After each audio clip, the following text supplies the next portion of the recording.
예, 또 시작하겠습니다. 자, 이제 일체 여러 가지 현재까지 다양하게 겪고 있던 이제 우리의 경험들 생로병사.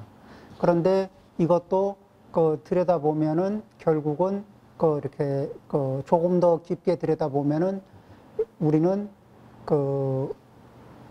에너지의 세계에 접근할 수 있을 때, 그래서 그게 정신 에너지와 물질 에너지로 변화하기 이전에 세계의 그 에너지에 접근하고 그 에너지를 활용할 수 있는 상태가 되게 되면, 그러면은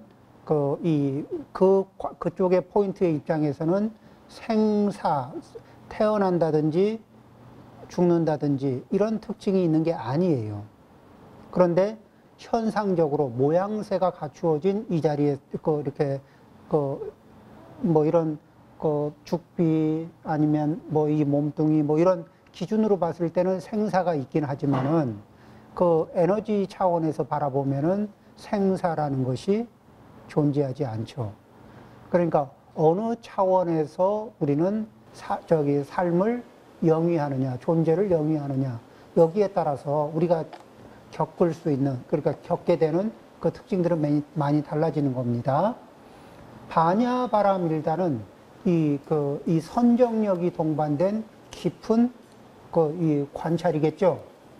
선정력이 동반돼서 굉장히 깊은 관찰력을 일으키기 때문에 우리가 무엇을 보고 그 다음에 그것이 느낌으로 넘어가기 직전에 평소에 우리가 배웠던 정견에서부터 정정에 이르기까지 8정도의 내용이 수로 넘어가기 이전에 작동이 돼주면은, 그러면은 그 평상시 업대로 살아오던 수, 애, 취, 유, 그 다음에 생, 노사, 이렇게 넘어가는 12연기의 그 흐름줄에서 그 뒤에 흐름줄이 딱 끊기게 돼요.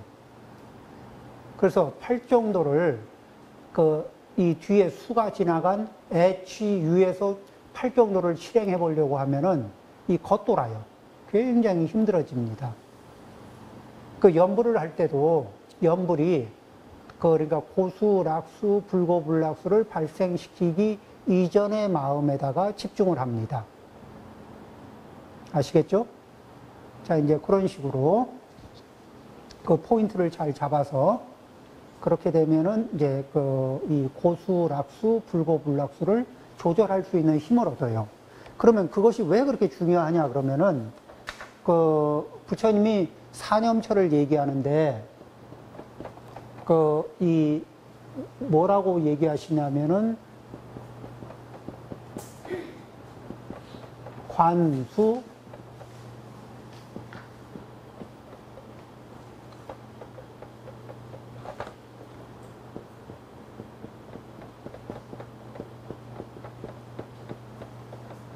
수가 이게 고수, 락수, 불고불락수, 즐거운 느낌, 괴로운 느낌, 괴롭지도 즐겁지도 않은 느낌, 몽땅 다 합쳐서 몽땅이 뭐죠? 괴로움이라는 거예요.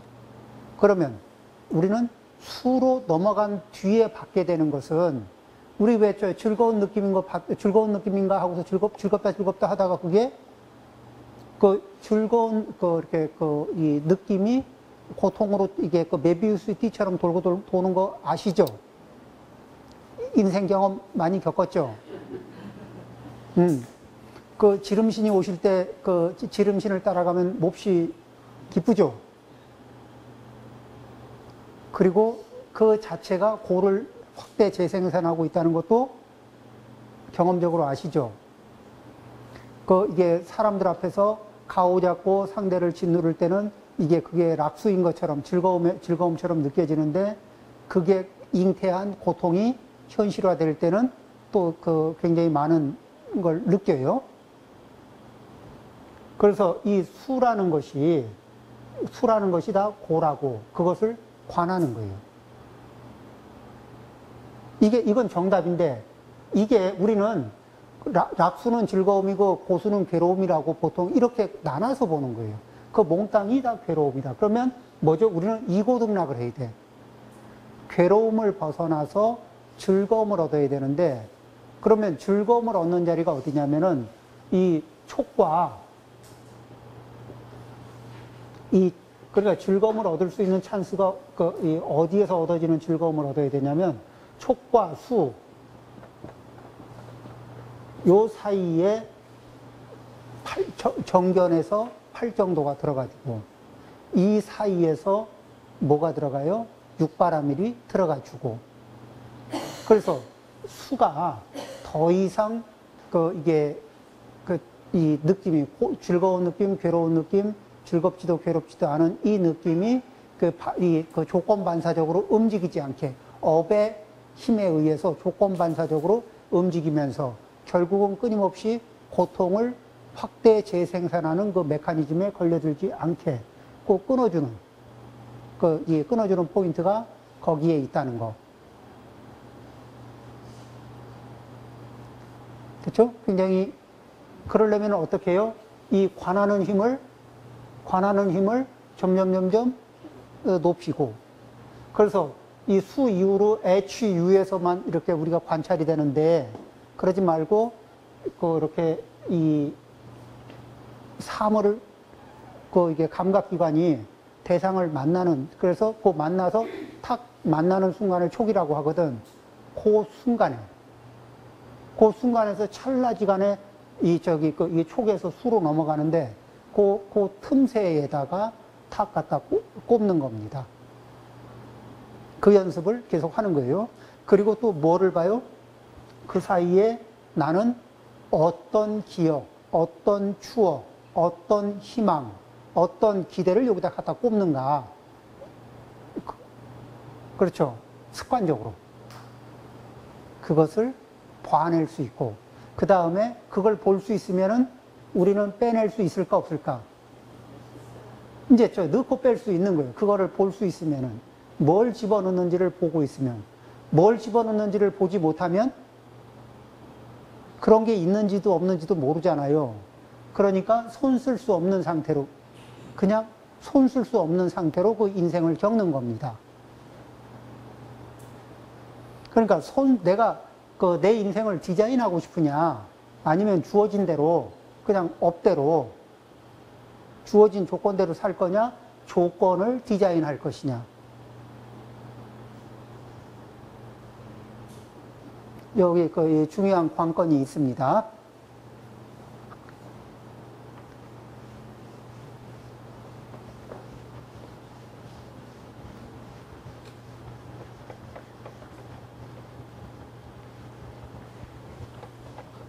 자, 이제 이렇게 되면은, 기회가 되면 이제 8 정도도 잘 배워봐야 되겠구나. 그쵸? 이제 5온이라는 것도 한번 다시 배워보고, 8 정도라는 것도 다시 배워보고, 이렇게 해서 그것들을 관찰하는 포인트는 어디인가. 그리고 그걸 관찰한다는 것은 우리가 그 영향력 하에 살겠다는 겁니까? 아니면 그것의 영향으로부터 자유자재해지고 싶다는 걸까? 오온을 조견해서 이 몸을 이렇게 물질의 영역을 이게 조견해서 물질에 붙잡히고 살고 싶다는 건가? 아니면 물질은 활용하되 물질에 매이지 않고 살 수 있지 않는가? 느낌을 활용을 하되 느낌에 매이지 않고 살 수 있는 길은 없는가? 또 기억, 인상 이런 것들이 있는데 그 인상을 활용을 하되 거기에 매여 살지 않는 방법. 그렇죠? 여러 가지 심리 작용들, 심리 현상들이 있는데 그 현상들을 이렇게 활용을 하되 거기에 매이지 않고 활용할 수 있는 상태. 그렇게 되면 뭐예요? 쓰지만 걸리지는 않는 자리. 우리가 또 꿈꾸는 자리 아니겠어요? 그러겠죠? 그것을 위해서 오온을 조견합니다.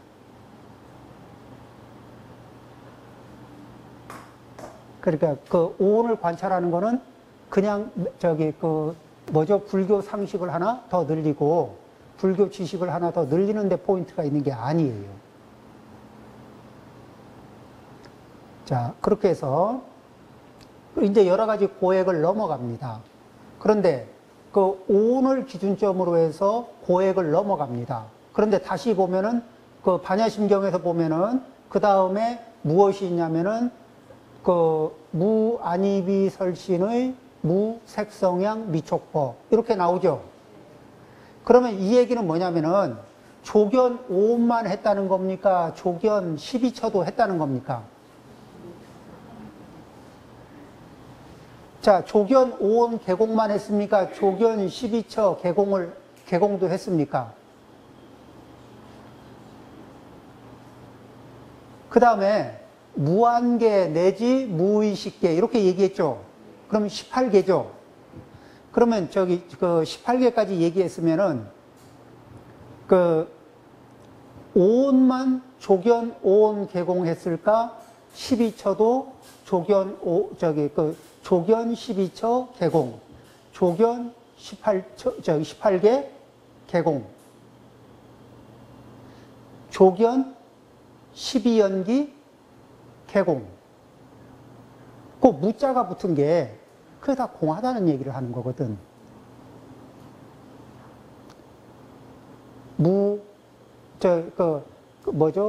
이 색즉시공, 공즉시색, 그 수상행식, 역부여시, 시제법 공상, 불생불멸.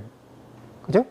그 뒤에 이제 따라오는 게, 그러니까 이게 그 반야심경을 볼 적에 그 하나만 얘기했지만은 조견 5온 개공, 조견 12처 개공, 조견 18개 개공, 조견 12연기 개공, 조견 사성제 개공 해서 도 일체 고액, 일체 고액을 건너갔더라. 자, 내용 흐름이 쭉 잡혀요? 우리가 워낙 많이 외운 경전이니까. 자, 그럼 목표는 뭐예요? 그렇게 해서 그것이 다 그 작용은 있지만 실체는 없다. 그럼 작용은 있지만 실체가 없는 것 중에는 우리가 아는 것 중에 뭐가 있을까? 한번 볼까요? 지금 저쪽에 남쪽에서 태풍이 올라온다 그러나요? 자, 태풍은 막 이렇게 이게 지금 굉장히 센 놈이 이렇게 눈을 만들고 지금 대만 쪽으로 열심히 달려가고 있잖아요. 근데 그 태풍의 작용이 있습니까? 없습니까? 태풍이라는 그 작용은 있죠. 근데 태풍 안에 태풍을 만드는 태풍의 영혼 같은 놈이 있나요? 없나요?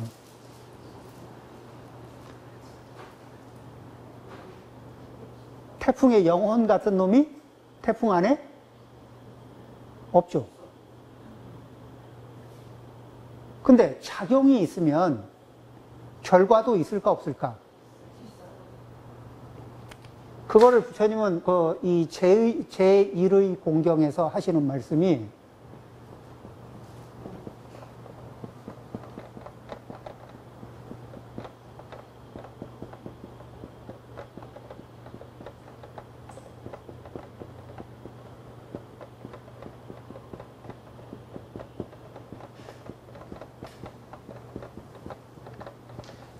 이런 말씀 하시는데 뭐냐면 업과 보라는 건 뭐냐면 작용이 있고 작용이 있으면 반드시 또 뭐가 있어요? 그 결과도 따라와요. 작용이 있으면 보가 있어요. 그렇지만 그 속에 실체는 또 작자, 그걸 짓는 자, 그 실체, 그 작용을 일으키는 실체는 없다. 이 현상계 안에 있는 것들은 업보는 있어도 작자는 없다. 이걸 뭐라 그래요? 한마디로 얘기하면 무아.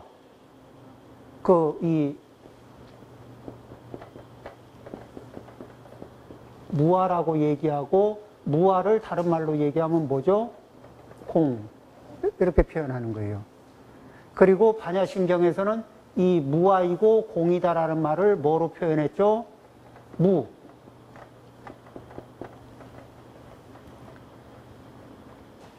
그래서 무안이비설신의 무색성향 미촉법. 무한계 내지 무의식계, 무무명, 영무, 무명진, 무노사, 영무, 노사진, 무호진멸부. 그 얘기가 뭐예요? 하나씩 다 뭐예요? 조견, 오온, 개공. 조견, 오온 해보니 오온이 개공하다. 다 공이더라. 조견 12처 해보니까 12처가 다 공하더라. 조견 18개 해보니까 18개가 다 공하더라. 조견 12연기 해보니까 12연기가 다 공하더라. 조견 사성제 해보니까 사성제 그 안에도 공하더라. 요 얘기. 자, 이제 점점 이게 수준을 이게 높여 올라가고 있어요. 그 상태에서, 그렇지만은, 그 작자가 없다는 얘기, 무아이고 공이고 없기는 하지만 그 작용은 있다, 없다. 그러면 작용을 방치하면 그 결과는 있어요, 없어요? 있죠. 그러면 작용을 알아차리고 작용에 변화를 줄 수 있을까, 없을까? 조견을 해서 작용을 알아차리고 작용에 변화를 줄 수 있으면, 그러면은 결과도 조절이 되지. 우리는 이 보가 있으면, 업이 있으면 보가 있게 되는 이렇게 인과의 이렇게 사슬에 걸려 있거든. 근데 수행이라는 건 뭐죠? 이 업 자체에 변화를 주어서 결과를 바꿔버리는 거예요. 그렇죠? 원하는 대로 디자인하기 위해서 업을 조절하는 겁니다.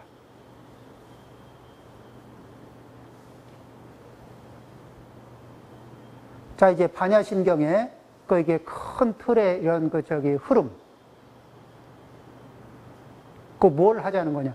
그러니까, 그러면은, 우리가, 이제, 오온을 기본으로 해서, 무아이고, 공이고, 그래서 무의 상태에, 그 상태인 것을 경험하는 방법.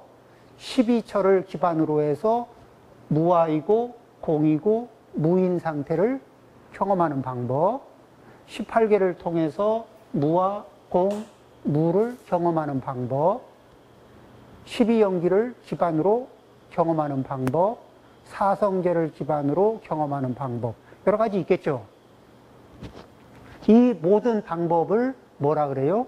이렇게 해서 무와 공, 무를 경험하는 이 방법, 그리고 공의 상태에서, 무의 상태에서 유를 표현할 수 있는. 자, 반대로 작자가 없으면서 업보를 일으킬 수 있어요. 그렇죠? 그거를 뭐라 그래요? 공불이색. 색즉 시공, 공즉 시색. 그러겠죠? 그러니까 이 과정에서 우리가 공부할 자리는 어디예요? 색불이공. 이것도 이제 막 생각하고 관찰하고 집중력을 높여서 이것도 공하구나. 그렇죠? 이것도 공하구나. 이렇게 공하다는 것을 이제 이게 무아이구나. 공하구나. 이렇게 이게 경험치를 늘려가거든요. 부분. 이렇게 부분 늘려가지만 그 공한 자리에서 공부가 끝이다. 이렇게 보는 건가요? 반야심경은 그 뒤에도 공부 자리가 색불이공이라는 공부법이 이렇게 쭉 들어가고 거기에서 다시 공불이색이라는 공부법이 있고, 그렇지? 그 다음에는 색불이공, 공불이색이 밀집도를 바짝 높여주면 어떻게 돼요? 색즉시공, 공즉시색, 수즉시공, 공즉시수. 이렇게 마지막에는 처음에는 한 구, 그 다음에는 색즉시공, 공즉시색이 딱 붙어서 같이 움직이는 거예요. 자, 이렇게 이제 공부 과정은 그렇게 이루어진다는 거. 아시겠죠?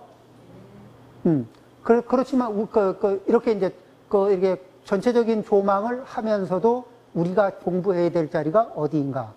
제가 첫 번째, 이게, 색불이공, 수불이공, 이런 공부를 해나가는 거잖아요. 그런데 저는 그 경기는 넘었는데요. 그럼 다음 거 하시면 됩니다. 그렇죠.